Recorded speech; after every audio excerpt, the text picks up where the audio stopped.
Hello there, it's Nooch, and Star Wars Visions came out today. Nooch has watched the episodes, and we're going to rank them top to bottom. Now, if you're worried about spoilers, the video is going to be split in two. So the first half of the video, Nooch is going to rank them. We're going to tell you which ones Nooch likes from top to bottom. Obviously, this is an opinion, up to you to decide too. But Nooch will rank them with some very, very basic info from the descriptions on the Disney Channel, plus maybe a little bit more color from Nooch, just to give an idea of where you come in. Then we're going to take a little intermission, not much of one, but we're going to take, and Nooch is going to come back, and then I'm going to talk a little bit more about why I've ranked them where I've ranked them. And what you can do is maybe, if you haven't seen them yet, watch the first half, tune out, go watch, and then come back and watch the second half so you can see what's going on. Would love your comments. You know, Nooch doesn't have a long history with anime. Well, I'll take that back. Nooch was watching anime like Speed Racer and Battle of the Planets back in the 70s and early 80s, and then Voltron in the 80s, of course. If you call that anime, I don't know, it's Japanese animation, that's fine. And in modern times, probably my favorite anime is One Punch Man, because it kind of makes fun of the genre. So I really enjoyed that, but I really thought these are really high quality, really enjoyed the show. But before we get into the rankings, of course, Palpatine has a little joke for us, so let's do that first. Greetings, fans of Star Wars Visions. Did you hear how Mace Windu met his doom? He was tossed out through a window. The greatest joke of all time. Unlimited power. And now, tune in as Nooch ranks the Star Wars Visions episodes top to bottom.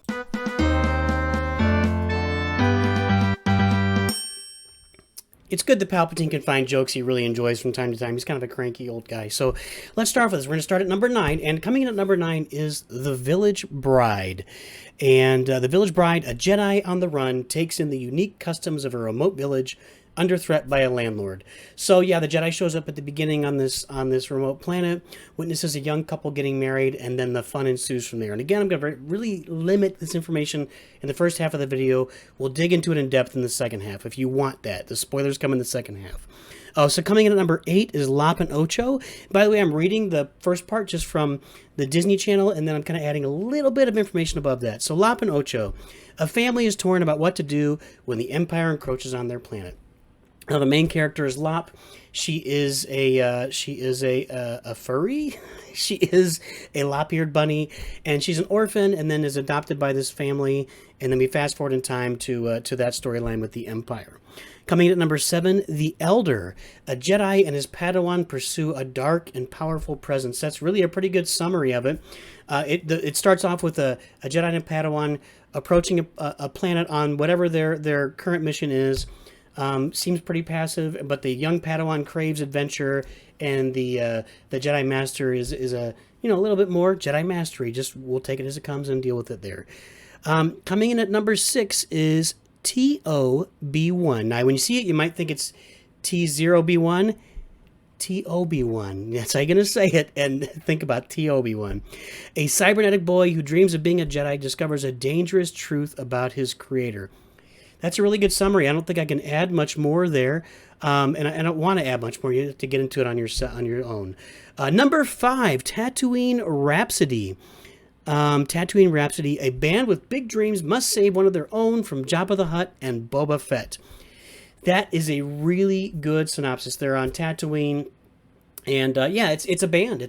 They're a singing band, and they've got big dreams, and that's exactly what happens. Boba Fett shows up, and Jabba has hired Boba Fett to go get one of their band members. So number 4 is Akakiri, and a Jedi returns to his forbidden love to help defend her kingdom from a Sith-like shogun. And yeah, this is number 4 coming in. I liked this one for sure. Talk more about why. But returning 5 years later to a planet he was at before, where he defended before, to defend it from a new Sith. So coming in at number 3, the twins. So let me read this first before I get into it too much. Twins born into the dark side clash aboard a massive Star Destroyer. I think that covers it. I really, it's tough to get in depth in this one. Certainly, you think of twins, you think of Luke and Leia, and it doesn't.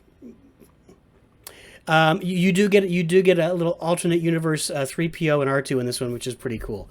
And they pop up really quickly, so you'll see that. Number 2, the Ninth Jedi. Where is this? Ninth Jedi. The daughter of a lightsaber smith is pursued by dark forces while on a dangerous mission. I do like that description, so I can tell you a little more about this one. It starts off with a group of Jedi. The Jedi have been extinguished and lightsabers are banned. They've gathered because they've been promised to restore Jedi and lightsabers, and then our story goes from there. And what was that? That was number 2. Coming at number 1 is The Duel. It is the first episode in there. A wandering stranger with a mysterious past defends a village from powerful bandits. I might add, he has an R2 or R5 unit with him, and this is definitely my favorite of the bunch, so I really enjoyed that. So there's your rank. Number 9 through 1, I'll throw it up here on the screen right now, so you can take a look over here, over there. I'm not sure where I'm going to put it. We'll throw it up there. You can take a look. There's your rank. If you want to watch them in that order, my recommendation is just watch them in the order they're on the channel, and then you can come up with your own rankings or decide what you like. Make some comments down below. And full warning, we're about to jump into the second half of the video, which is going to contain spoilers. Nooch is going to rank these from top to bottom in the second half, tell you why he loved The Duel so much, and tell you why The Village Bride comes in 9th. So if you want to hear the spoilers, keep coming. And if you want to not hear the spoilers and go watch it on your own, tune out right now, and then come back in later. You can comment. And that is enough of a warning. Let's jump into it to number 1, The Duel. So yeah, this wandering stranger who comes in. I really like the art in this one. I felt was the best. The black and white presentation with the colors, the R2 and R5 unit, whatever, has little dots of light, I think blue and red poking out, and then of course the red lightsabers are just, they stand out so much. It's kind of like Schindler's List. I'm not saying it's a Schindler's List, but just really amazing art in it. I love the style. I really love that. And then of course the story is really well established from the very beginning, and that's not true for all these videos. But the Imperial cruiser comes in, drops off a bunch of Imperials. Since this is an alternate reality, we don't know if they're really Imperials or just kind of Raiders. They appear to be more like Raiders, kind of independent Raiders, but there is a Sith with them, so maybe it's more of an official, and everybody's just a little more casual. I like the intermix of the characters. There's a probe droid on the side of the good guys. There's a Trandoshan, a boss character there. They just really mixed in some good Star Wars lore. The fight between the two Sith was great. I just really, the idea that you have someone whose lightsaber is red, but they still are out there hunting other Sith, and it is really appealing to me. Like, this is a person who maybe their morals aren't quite in line with what a Jedi would be. So when they pick up the lightsaber, it turns red, but realize the value of life, perhaps, or just realize the value of life, but not really willing to commit and just say, I'm going to do good all the time. So somewhere in between there is this guy with a red lightsaber that goes from village to village, travels around and fights evil, apparently. So when he opened up the cloak at the end and revealed the multiple crystals, I thought of General Grievous, collecting the lightsabers. I just really liked that part of it. Really, really enjoyed this one a lot. I'd love to see a series about this guy. And I thought that brings up another thing about this whole series. Obviously, kyber crystals are a really focused theme of this series, and I think that's great. I don't think we've ever had a really public treatment, public and focused treatment of what kyber crystals are, what they do, how they react when someone picks them up and puts them in a lightsaber, or when somebody transfers over from just a Force user to a Jedi. I really enjoyed that part of it, the kyber crystal usage throughout, because even though I guess these aren't going to be canon, I'll talk about canon later. I think the whole thing's overblown, but even though these aren't canon, it really does explain how kyber crystals are used, and it really gives people a good exposure to that on the Disney Channel. Coming in number 2, The Ninth Jedi. I really enjoyed this one. I enjoyed the fact that there's this mysterious Jedi Master out there, maybe Jedi Master, that they're worried, maybe legit, maybe not. They've all gathered to get lightsabers and kind of put the Jedi back together. I love the fact that there's this kid who's using a lightsaber and is clearly force sensitive, and her dad is aware of it, and he's made a lightsaber for her. And he says, you're very good with the lightsaber, but we'll see what happens later. And then the Empire, or the bad guys, whatever we want to call them, they show up, and we get the forest chase scene on the speeder bikes. I love that reference back to the original movies. There are so many references in this. There's lots of I've got a bad feeling about this. Goes on a lot, but that chase through the forest is so awesome.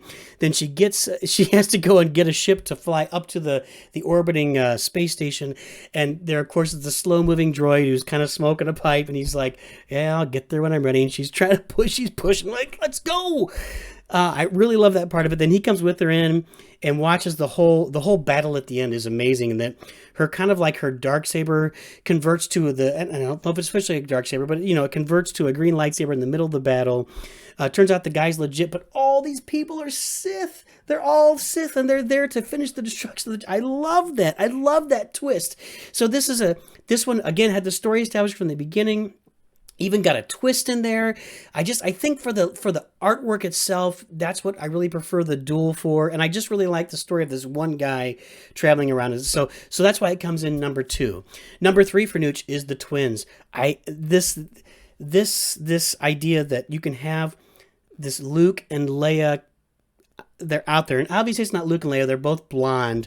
But yeah, these twins created by the Force, the dark side of the Force, are there. And yet we're in that moment where, and I didn't write down their names, sorry, but the Luke character decides, I'm not going to be part of the dark side. I'm going to change my destiny. We're not going to make this planet destroying thing. So here's Luke again. He's deciding to do good.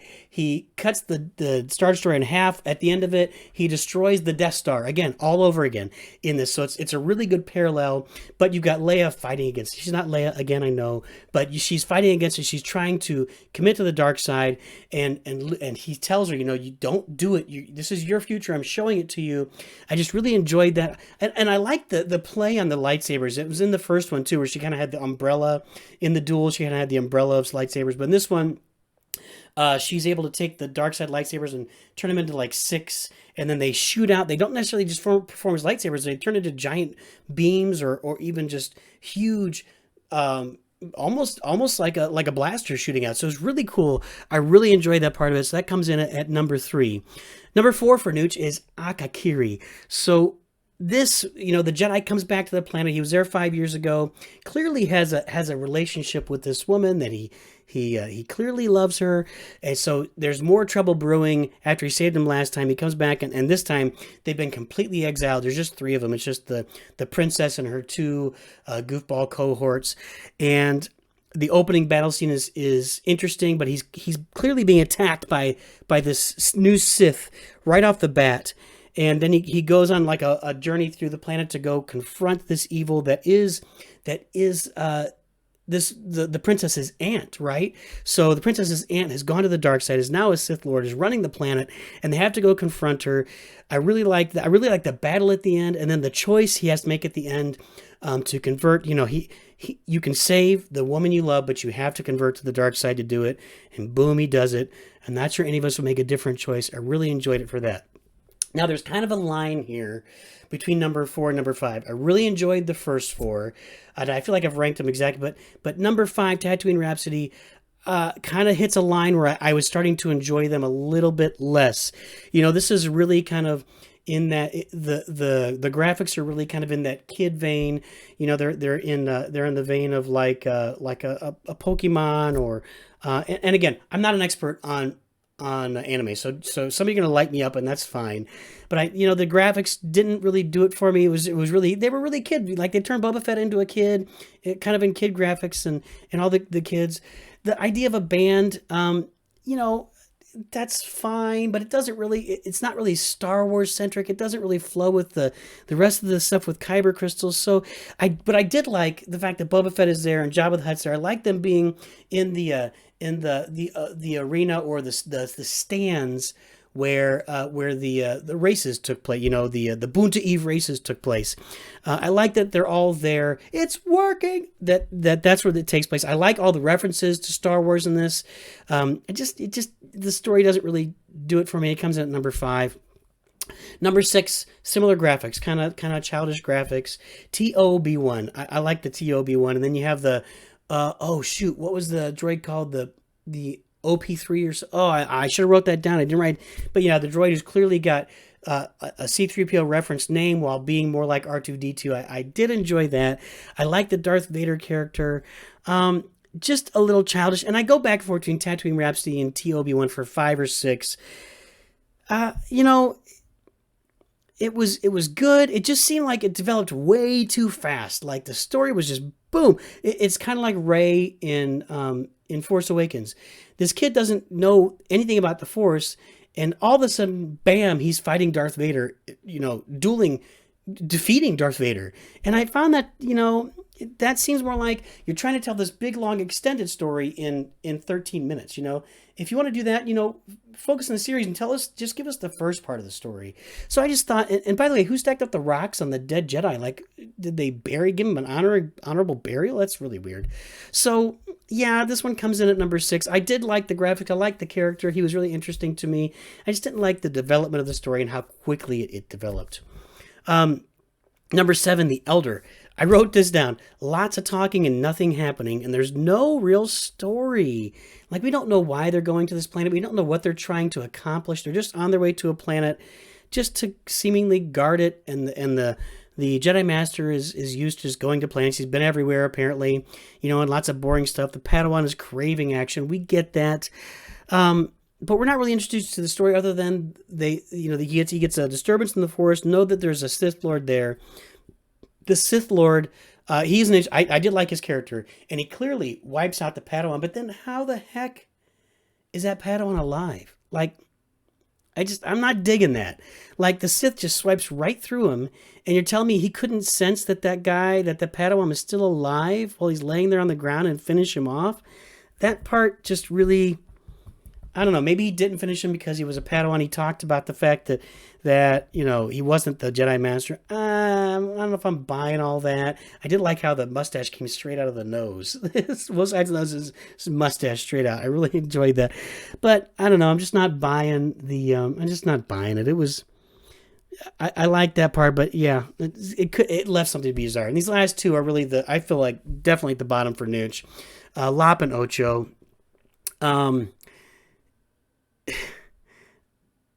Show me, don't tell me. There was a lot of that anime, you know, I'm here to bring the empire, and we're going to take over stuff, and I'm going to reject the family, and we're going to reject the family, and we're going to come around. There's a lot of those long, protracted anime speeches. I don't dig that. That's the one thing about anime I really don't enjoy. Some of you may really enjoy that, and maybe this makes it at the top for you. Not really into the furry thing. I did like the kind of the lightsaber twist at the end, where that's the family sword, and I like the kind of the four. Oh, I'm looking at the wrong way. Yeah, sorry. I like the family theme. I like the Empire theme. I like the orphan theme. Those are all classic Star Wars themes. I just thought there was a lot of drama involved with the two main characters, the two girls, like just really more about drama than action. And you want action. Then the Lop was jumping off buildings and seemingly falling forever, and then like caught an awning, and she's just like 100% fine. I don't know. I just wasn't buying it. Wasn't really getting into it. It just didn't do a lot for me. And then finally, the Village Bride. This left me with nothing. You know. I wrote the beginning of it, longest story setup ever, and I feel like they never left setting up a story mode. You know, they get to the end, and even the battle scenes, like this big long, I'm standing here, you're standing there, I'm standing here, you're standing there, funk, done.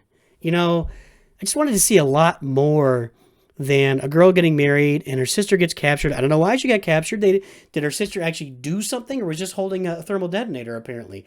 So it just left me wanting. I didn't get a lot. There was a whole lot of exposition. They did do a good job of showing it, I guess. Sort of. Yeah, this one really kind of just left me in left field. I really didn't enjoy it at all. So there you go, guys. There's your Star Wars Visions episode, ranked 1 through 9. Hopefully you didn't watch the second half without watching them first, unless you really wanted to get a bunch of spoilers ahead of time. But then you'd be like Nooch Jr. in the other room. He always comes and he knows what's going to happen and stuff before he watches it. I don't get it. I want to watch it and get it fresh. There's for you guys. Make some comments. Tell me what you think down below. Do you agree, disagree? Maybe you're an anime lover and you've got some really different ideas about it from Nooch. And that's possible because Nooch is a Star Wars lover who has exposure to anime, but it's not my number one thing. So there you go. Episodes 1 through 9 ranked by Nooch. And guys, thanks for tuning in. And while you're out there, always remember, Nooch is your Star Wars dad.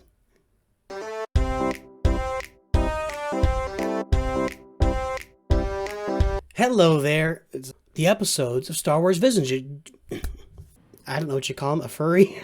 Hey, she's basically a lop-eared bunny, and she's an orphan. She gets adopted by this family, and then we fast forward in time to the future. So that's that part of it. And I just gotta